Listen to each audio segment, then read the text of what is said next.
नमस्कार। तो आइए झारखंड के 25 टॉप खबर जानते हैं। पहला खबर है जमशेदपुर से। जमशेदपुर के करंडी में सड़क जाम करना पड़ा महंगा, पूर्व सांसद समेत कई पर प्राथमिकी दर्ज। सरना कोर्ट को मान्यता देने के लिए आदिवासी सेंगल अभियान के बैनर तले रविवार को करंडी हाता सड़क मार्ग को जाम करने के मामले में पूर्व सांसद लखन मुर्मू, उनके भाई विरसा मुर्मू, सोमाई सोरेन, सोनाराम सोरेन समेत अज्ञात के खिलाफ परसुडी थाना में लॉकडाउन उल्लंघन के प्राथमिक अंचल कार्यालय के अधिकारी प्रमोद कुमार की शिकायत पर दर्ज की गई है। 31 जनवरी को दोपहर में आदिवासी सेंगल अभियान से जुड़े लोगों ने सड़क जाम किया था। यह खबर है साहेबगंज से। गांव-गांव जाकर लोगों को दी जाएगी कानून की जानकारी। न्यायिक पदाधिकारी अब गांव-गांव जाकर लोगों को कानून की जानकारी देंगे। इसके लिए सोमवार को चलंत लोक अदालत वाहन को रवाना किया गया। पदाधिकारी प्रधान जिला एवं सत्र न्यायाधीश सह एडीजे प्रथम के शुक्ला एवं कुटुंब न्यायालय के प्रधान न्यायाधीश श्री प्रकाश दुबे ने वाहन को रवाना किया। पहले चरण में अनुमंडल न्यायालय राजमहल के प्रखंड में चलंत लोक अदालत के माध्यम से लोगों को कानून की जानकारी दी जाएगी। केंद्रीय बजट में कोयला उद्योग के लिए नहीं कुछ खास, आईसीए हुए निराश। खबर है धनबाद से। कोरोना के चुनौतीपूर्ण काल में केंद्र सरकार का साल 2021-22 के लिए आम बजट सोमवार को संसद में पेश किया गया। प्रधानमंत्री नरेंद्र मोदी के दूसरे कार्यकाल में तीसरी बार वित्त मंत्री निर्मला सीतारमण बजट पेश किया। बजट में कोयला उद्योग के लिए क्या क्या है यह तो बाद में पता चलेगा, लेकिन धनबाद के व्यवसायी निराश हैं। उन्होंने बजट में कोयला उद्योग के लिए कुछ खास नहीं दिख रहा है। यह खबर है लातेहार से। लातेहार के महुआ टांड में बिना खाता खोले ही बैंक ने ऋण वसूली का थमाया नोटिस, ग्रामीण है परेशान। झारखंड के लातेहार जिला अंतर्गत महुआ टांड प्रखंड में झारखंड राज्य वनांचल ग्रामीण बैंक के द्वारा ऋण वितरण में फर्जीवाड़ा का मामला प्रकाश में आया है। इसका खुलासा तब हुआ जब बैंक ने कई ग्रामीण को नोटिस भेजा। जिन्हें नोटिस भेजा गया था उनमें से कई महिलाओं का उक्त बैंक में खाता भी नहीं है, जब अन्य महिलाओं ने भी बैंक से ऋण लिया ही नहीं है। बैंक के द्वारा प्रखंड के खजूरतल्ला गांव के 16 महिलाओं को ऋण की वसूली के लिए नोटिस भेजा गया है। इन महिलाओं ने बताया कि उन्होंने कभी किसी भी बैंक से ऋण लिया ही नहीं है और न ही कभी इसके लिए आवेदन दिया है। ऐसे में ऋण वसूली के लिए नोटिस मिलने से मानसिक रूप से प्रताड़ित हो रही है। एकलव्य मॉडल आवासीय विद्यालय को लेकर क्या बोले जनजातीय मामले के केंद्रीय मंत्री अर्जुन मुंडा। तो आइए जानते हैं खबर को। जनजातीय मामले के केंद्रीय मंत्री अर्जुन मुंडा ने देश के पहली डिजिटल बजट के लिए प्रधानमंत्री नरेंद्र मोदी और वित्त मंत्री निर्मला सीतारमण को बधाई दी। उन्होंने कहा कि यह बजट अब तक का सर्वश्रेष्ठ बजट है।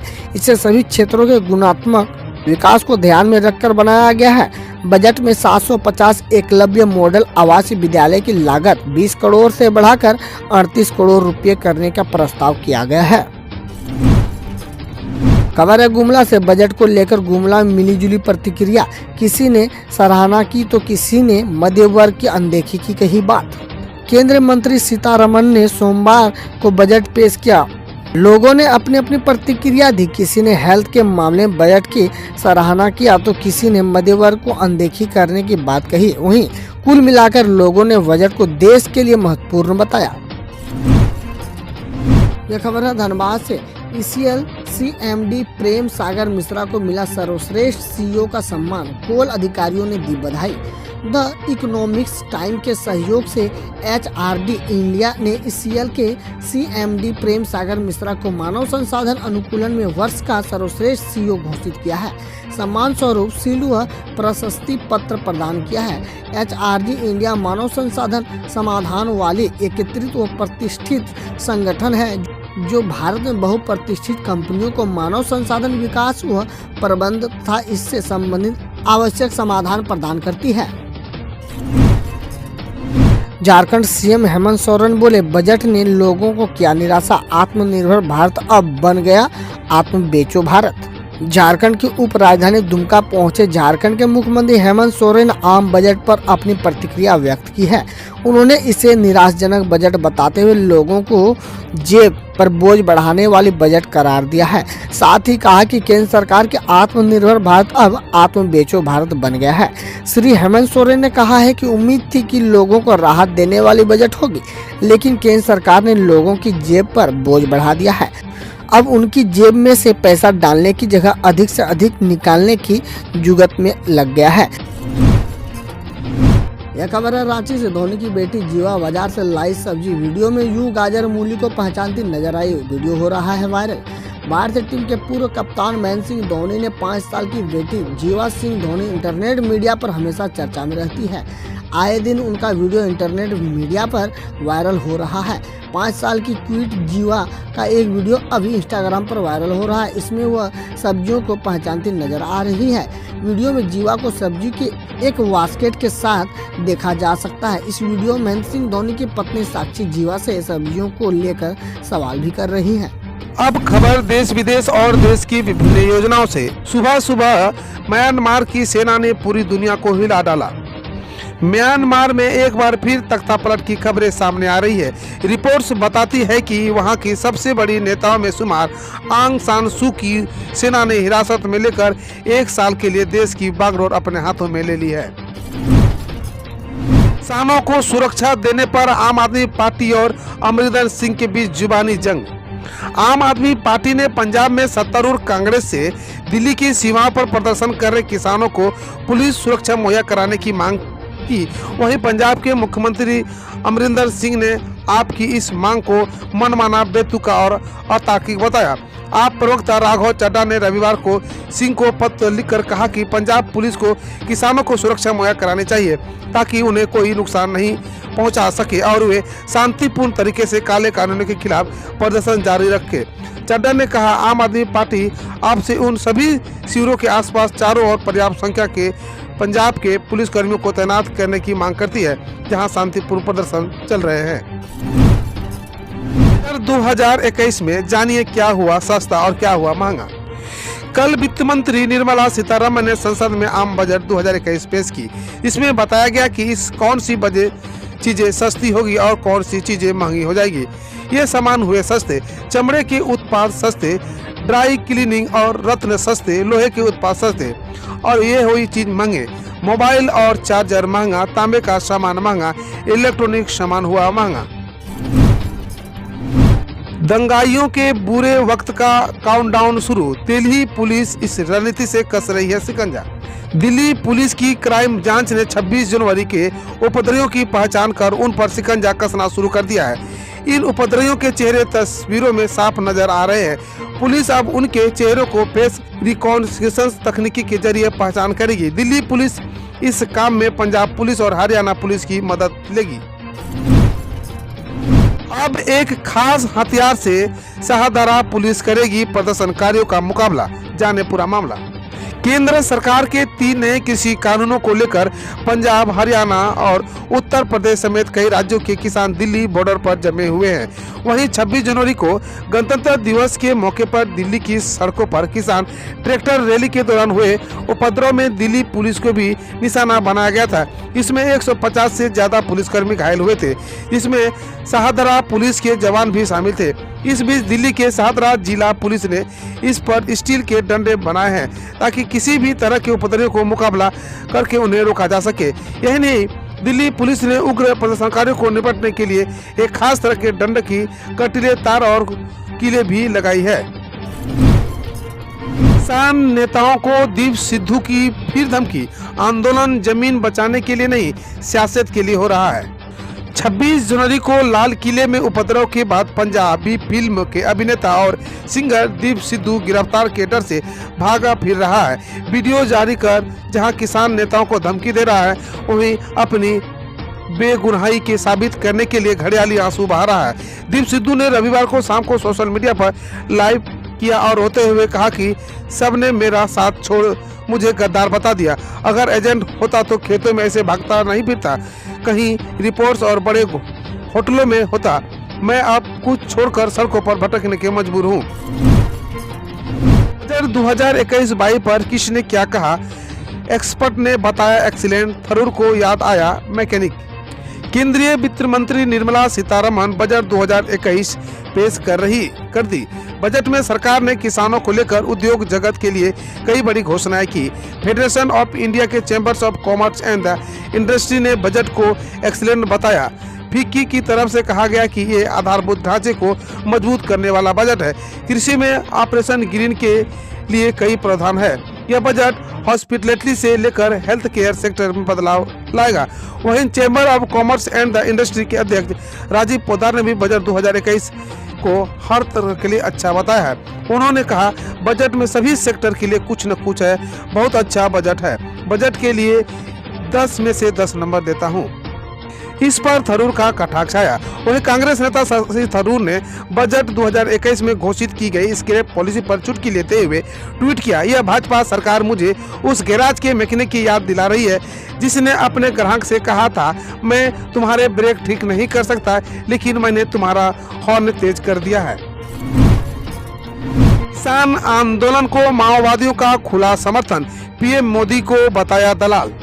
दिल्ली सीमाओं पर चल रहे कथित किसान आंदोलन में माओवादियों की घुसपैठ को लेकर आशंका बहुत समय से जताई जा रही थी। अब वे खुलकर सामने आ गए हैं। माओवादियों ने पूरे प्रदर्शन को समर्थन का ऐलान किया है। 3 अलग अलग माओवादी संगठन ने एक संयुक्त बयान जारी करके हुए पूरे प्रोटेस्ट के प्रति एकजुटता दिखाई है। इस बयान में अपील की गई है कि 3 कृषि कानूनों के खिलाफ प्रदर्शन को जारी रखा जाए। प्रतिबंधित सीपीआई की केंद्रीय समिति के प्रवक्ता अभय ने कहा कि देश भर में किसानों का आंदोलन ब्रिटिश भारत के रॉलेट एक्ट के विरोध को याद दिलाता है। ब्रिटिश भारत से अब के समय की तुलना करते हुए प्रधानमंत्री नरेंद्र मोदी को साम्राज्यवादी दलाल कहा है। पीएम नरेंद्र मोदी की मन की बात पर दीपिका पादुकोण ने की प्रतिक्रिया, कहा खुद में बदलाव लाइए। बॉलीवुड एक्ट्रेस दीपिका पादुकोण इंडस्ट्री में ही टॉप अभिनेत्रियों में शुमार है। वह न सिर्फ अपनी एक्टिंग के लिए जानी जाती है, बल्कि दीपिका की गिनती उनमें होती है जो हर मुद्दे पर भी अपनी बात खुलकर रखती है, फिर चाहे वो डिप्रेशन को लेकर या फिर वुमेन एम्पावरमेंट को लेकर अपनी बात रखी। वह हर मुद्दे पर अपनी राय बिना किसी संकोच के खुलकर रखती है।